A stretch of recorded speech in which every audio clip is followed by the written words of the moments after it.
You know, there's something special about the wisdom that comes with age.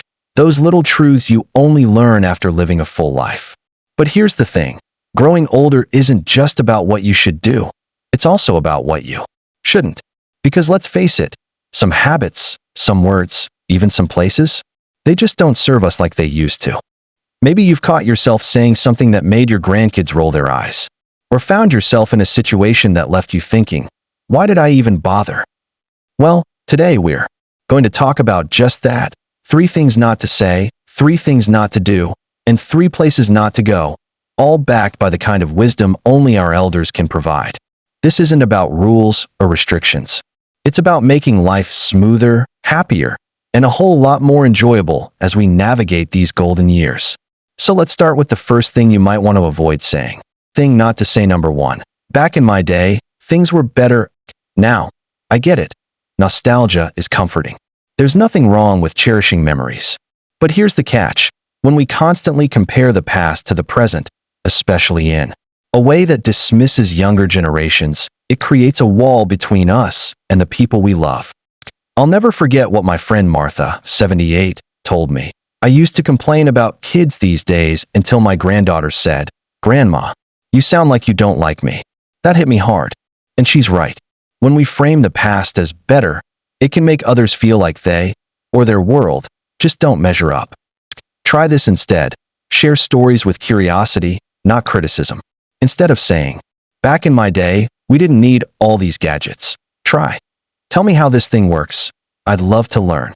It keeps the conversation open and keeps you from becoming the grumpy elder stereotype none of us actually want to be. Thing not to do number 1. Isolate yourself. Because no one understands me. This one's tough. Because let's be honest, life changes. Friends move, spouses pass, and sometimes it feels easier to just stay home. But here's the truth elders everywhere agree on. Isolation is aging's silent enemy. A study of centenarians in Sardinia found one common thread. They all stayed connected to their communities, no matter what. Now, that doesn't mean you have to force yourself into big social events if that's not your style. But small steps matter. Call an old friend instead of waiting for them to call you. Join a weekly coffee group. Even chatting with your mail carrier or a neighbor keeps those connections alive. Just remember, loneliness can creep up quietly. But so can joy when you reach out first. Place not to go number 1. The comparison trap, especially on social media. Social media. It can be a wonderful tool, or a one-way ticket to feeling like everyone else is living their best life while you're stuck at home. And here's what the wisest elders will tell you. Comparison doesn't just steal joy, it distorts reality. A retired teacher once told me, "I spent years scrolling through photos of my classmates' vacations, feeling like I'd wasted my life. Then I realized they weren't posting their arthritis flares or their lonely nights either." If you're going to be online, curate it like you'd curate your home. Follow pages that inspire you, gardening, history, grandparenting tips, and mute the ones that leave you feeling lacking. Better yet, close the app and call someone who actually knows you. The real world's waiting. Now, we've covered 3 big don'ts so far, but there's more to explore. Next, we'll talk about why certain habits can drain your energy and what to do instead, plus the surprising places elders say you should avoid for your peace of mind. You know, the more time I spend talking with wise elders, the more I notice something fascinating. The things they regret aren't usually what they did, but what they didn't stop doing soon enough. Those little habits that seemed harmless at first, but over time, started stealing their joy or their peace. That's why these next few don'ts are so important. They're about protecting your energy and your happiness in ways you might not have considered. Let's start with something we've all been guilty of at some point. First thing not to say number 2. "I'm too old for that." How many opportunities have we missed because of those 4 little words? I'm too old for that. Learning to dance. Traveling somewhere new. Trying a different hairstyle. But here's what 89-year-old Miriam, who took up watercolor painting at 82, told me. Age doesn't decide what you can do, you do. The truth is, when we say I'm too old, what we're often really saying is, I'm afraid. Afraid of looking silly. Afraid it won't work out. Afraid of change.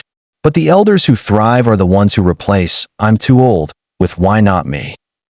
Next time you're tempted to say you're Too old for something, pause. Ask yourself, is this really about age, or is it about fear? Because as one 94-year-old skydiver told me, the only thing that gets better with age is your excuses. Thing not to do number 2. Neglect your appearance entirely now. Hear me out.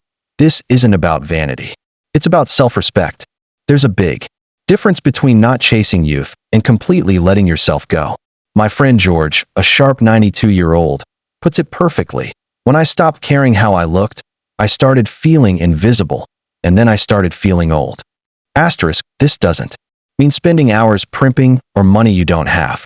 It's the little things, a fresh haircut, clothes that fit well and make you feel like yourself. Maybe a splash of cologne or lipstick if that's your style. As one elegant 87-year-old told me, I don't dress up for others, I dress for me. When I look put together, I feel put together. Your appearance is the first message you send to the world, and more importantly, to yourself, about how you expect to be treated. Why not make it a good one? Place not to go number 2. The land of what-ifs and regrets. If there's one place that's truly dangerous as we age, it's not a physical location. It's living in the past of missed opportunities and if-onlys. Eleanor, a 96-year-old hospice volunteer, shared this wisdom. The people who die most peacefully aren't the ones who had perfect lives, but the ones who made peace with their imperfect ones. Asterisk, we've all got regrets. Paths not taken, words not said, chances missed. But dwelling there? That's where bitterness grows. The healthiest elders I know practice what I call thankful realism, acknowledging what was, appreciating what is, and still being open to what might be. Asterisk, try this. For every I wish I had thought, counter it with either, and here's what I learned from not doing it, or, and it's not too late to try something similar now. The past is a place to visit, not to live in. Asterisk, you know, as we come to these final pieces of wisdom, I can't help but think about my grandmother. She used to say that getting older is like being given a map where all the dangerous paths are finally marked clearly, if only we're willing to look at it. And that's really what we've been doing together.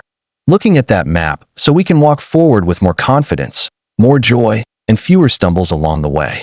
So let's finish our journey with these last few signposts, the ones that might just make all the difference in how we experience these precious years. Thing not to say number 3. I know exactly how you feel. This one comes from 91-year-old Margaret, who told me, the quickest way to shut someone down is to pretend you've walked in their shoes.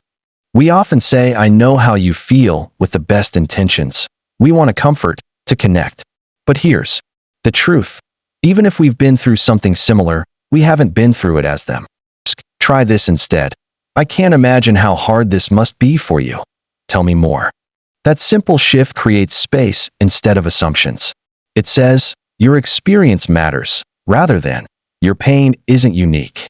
As Margaret put it, sometimes the greatest gift we can give isn't our wisdom, but our silence and our presence.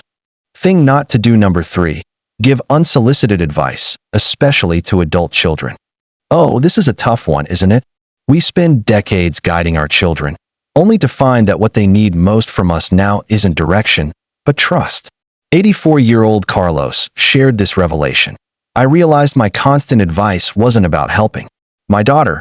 It was about me still needing to feel useful. Here's the wisdom that changed his relationships. Wait to be asked. And when you are asked, offer your perspective as just that, a perspective, not the only answer. Say, here's how I might approach it, instead of, this is what you should do. That small change makes all the difference between feeling supported and feeling controlled. Place not to go number 3. The middle of family drama. If there's one place elders unanimously agree you should avoid, it's the center of family conflicts. 97-year-old Rose, mother of 6, grandmother of 18, put it bluntly. You're not the referee anymore, and trying to be will only leave you bruised. Asterisk, this doesn't mean you don't care. It means recognizing that your role has changed. Adult children need to work out their own relationships. Siblings need to resolve their own histories. Your job now?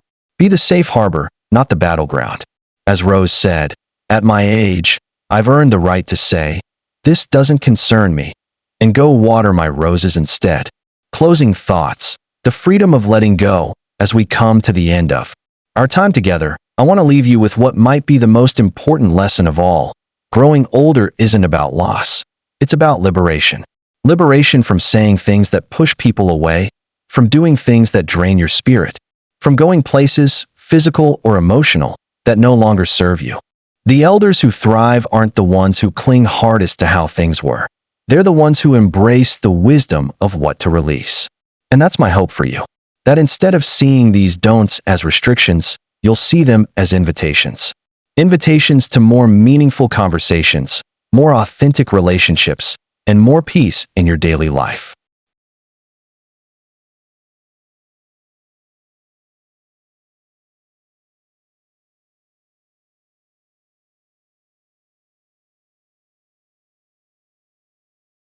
Now I'd love to hear from you.